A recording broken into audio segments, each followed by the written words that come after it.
The ocean has always fascinated me. Even growing up far from the sea, I felt drawn to it.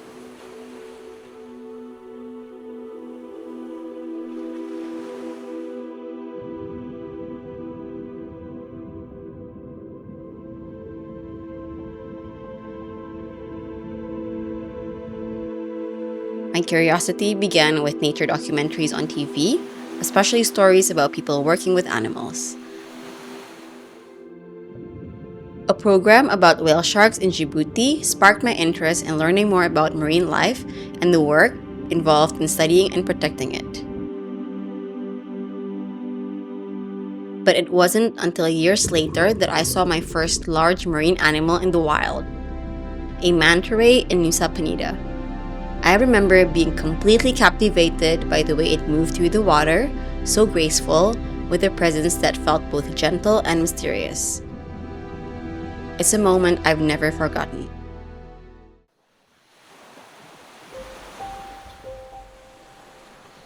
Back in 2017, I did my dive master training in Komodo and was lucky enough to spend a lot of time underwater with manta rays. Coming from Munich, far away from any tropical ocean, that felt incredibly special. From that moment on, I was completely hooked and wanted to learn everything about this species. And once you start learning about manta rays, you quickly discover the threats they face and what we can do to protect them. After being involved in all these topics about manta rays and the problems they face, I realized that I want to do something about it. I want to try to help at least. For me, it became really clear that local capacity building is probably the most suitable and most sustainable way to change actually something in Indonesia.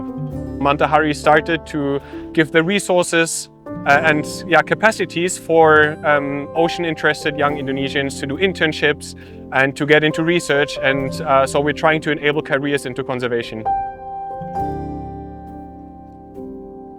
During university, I was a bit confused as to what I should do after. I did not have any role models or representation of an Indonesian woman in marine science, and it made it hard. The more I got involved, I wanted to join workshops and internships, but they were all so expensive, particularly for me as an Indonesian woman who is studying. And it was just very inaccessible.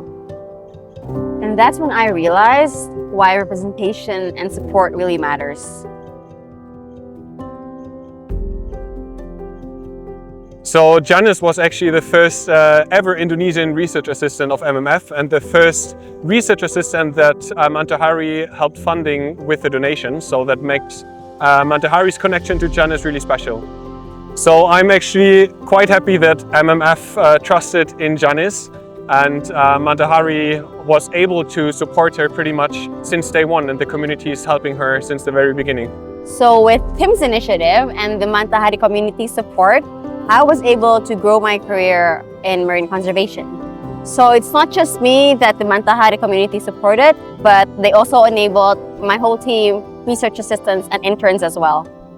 It's so great that we're able to do manta ray research now because there's such amazing animals and there's still so much that we don't know.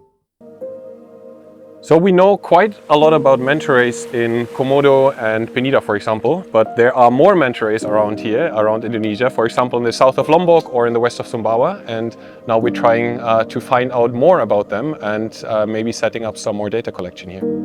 Back in 2019, I was fortunate enough to be on exploration dives on the west coast of Sumbawa, and we found a manta cleaning station, and I got the first belly print. I named the manta, we named the dive site, that was really cool, and now we're going back a couple of years later and trying to set up some monitoring there.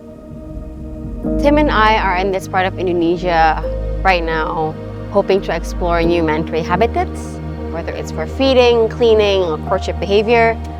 We're also excited to see whether manta rays from Penida move to Komodo, passing by Sumbawa and Lombok. Basically, trying to set up a new research monitoring station over here, hopefully bringing our team members here as well. So this is our first time here. We're not sure what we're going to see, what we're going to get, but that's what makes it exciting.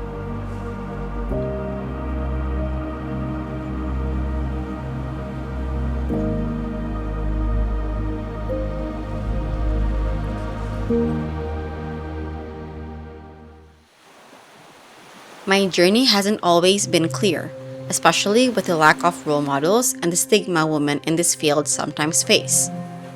That's why representation matters. I want young Indonesians, especially girls, to see that there is a place for them in marine science, diving, and conservation. You don't need a certain background.